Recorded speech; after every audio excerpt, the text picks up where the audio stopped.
Hello बच्चों, चलिए प्रश्न देखते हैं। हमारा प्रश्न है, समझाइए कि F2 पीढ़ी के सदस्य F1 पीढ़ी के पार्थक्य क्यों कहलाते हैं।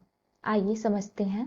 बच्चों, सर्वप्रथम हम अपने प्रश्न की मुख्य अवधारणा देखेंगे। मुख्य अवधारणा हमारे प्रश्न में पूछा गया है कि F2 पीढ़ी के सदस्य F1 पीढ़ी की पार्थक्य क्यों कहलाते हैं। आइए लिखते हैं, F2 पीढ़ी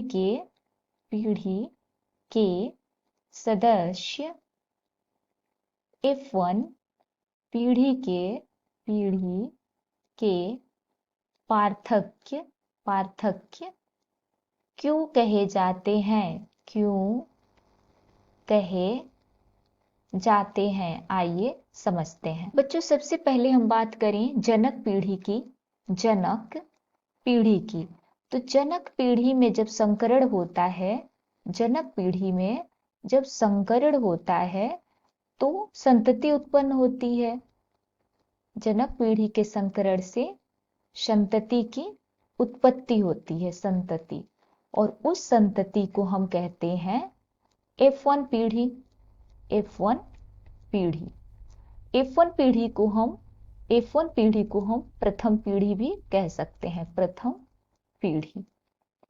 और F1 पीढ़ी में जब संकरण होगा बच्चों, F1 पीढ़ी में जब संकरण होगा तो F2 पीढ़ी की उत्पत्ति होगी। F2 पीढ़ी की उत्पत्ति होगी और F2 पीढ़ी को द्वितीय पीढ़ी कह सकते हैं हम, द्वितीय पीढ़ी।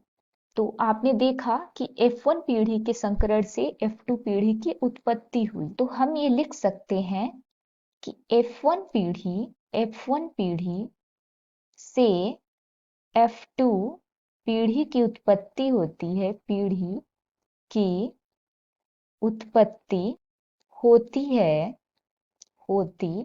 है।